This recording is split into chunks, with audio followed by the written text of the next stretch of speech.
అందరికీ సంక్రాంతి శుభాకాంక్షలు. మా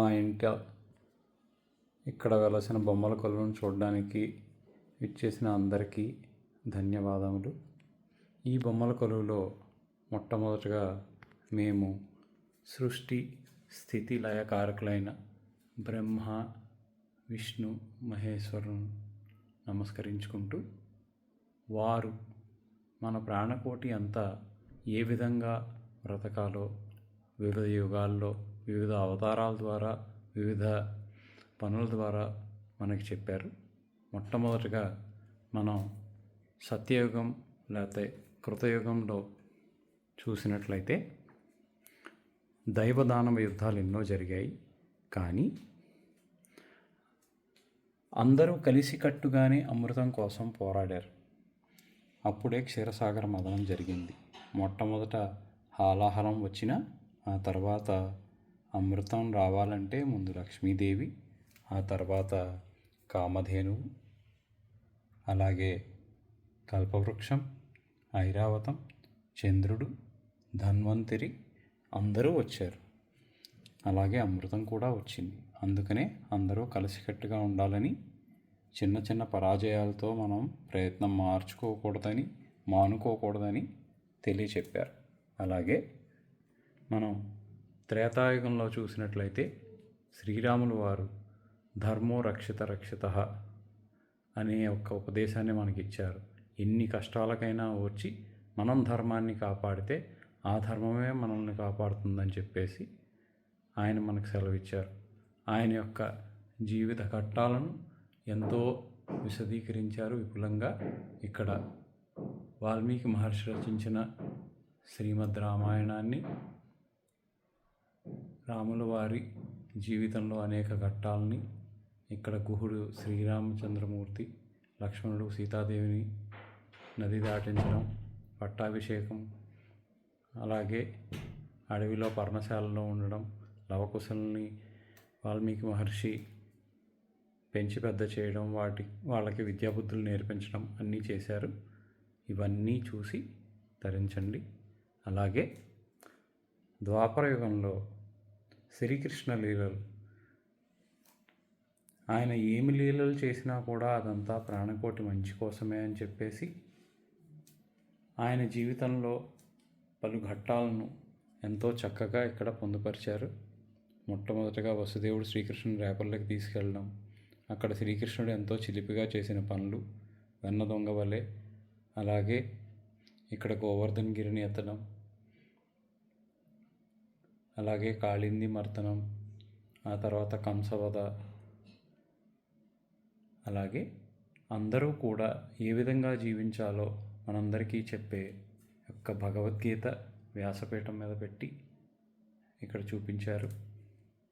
ఆ తర్వాత కలియుగానికి వస్తే భక్తియే దేవుని చేరే ముక్తికి మార్గం అని చెప్పేసి ఇక్కడ భక్తి యొక్క ప్రాముఖ్యతను తెలియజేస్తూ, గోదాదేవి తన భక్తితో ఎలాగైతే రంగనాథ స్వామిని కిందకి పిలిచి ఆయన్ని మనవాడిన విశేషాలను ఇక్కడ చూస్తున్నాం. అలాగే భగవంతుడైనా సరే తను ఇచ్చిన మాట కట్టుబడి ఎలా ఉంటాడో, కుబేరుడికి ఇచ్చిన మాట కోసం, అప్పు తీర్చడం కోసం కలియుగ దైవమై ఇక్కడ తిరుపతి కొండ మీద అలా భాసిల్లుతున్నాడని ఇక్కడ చూపించారు. అలాగే వివిధ భక్తి మార్గాలను మనకి ప్రవచించిన గురువులు, వివిధ దేవతామూర్తులు అందరినీ ఇక్కడ చూపించారు. అలాగే మనం చూసినట్లయితే విష్ణుమూర్తి దశావతారాల్లో మనుషులకి అందరికీ మన ధర్మం గురించి చెప్పారు. అలాగే ఈ దశావతారాలను కూడా మనం ఇక్కడ చూస్తున్నాము. అలాగే ఇక్కడ చూస్తే మత్స్యావతారము, కూర్మావతారము, వరాహావతారము, వామనావతారము, నరసింహావతారము, పరశురామావతారము, శ్రీరామావతారము, శ్రీకృష్ణావతారము, బలరామావతారము, కల్కి అవతారం. వీటన్నిటి గురించి మన వేదాల్లో నిక్షిప్తం చేసిన సప్త ఋషులను చూస్తున్నాం. అలాగే దైవానికి ఎంతో చేరువుగా తీసుకెళ్ళే సంగీతం సంగీతం యొక్క ప్రాముఖ్యతను వివరిస్తూ మనం ఈ మెట్టులో చూస్తున్నాము. ఇక్కడ సంగీతంతో దైవత్వాన్ని పొందిన పలు వాగ్గేయకారులు, పలు దేవతామూర్తులను చూస్తున్నాం. తుంబురుడే కానీ, నారదుడే కానీ, వెంగమాంబ కానీ, మీరాబాయి కానీ, పురంధరదాసే కానీ, శ్రీరామదాసు కానీ అందరినీ, వివిధ వాగ్గేయకారుల్ని, వివిధ వాయిద్యకారుల్ని మనం ఇక్కడ చూస్తున్నాం. అందరికీ ఎంతో చక్కగా మనం పూజ చేసుకొని నమస్కరించుకుంటున్నాం.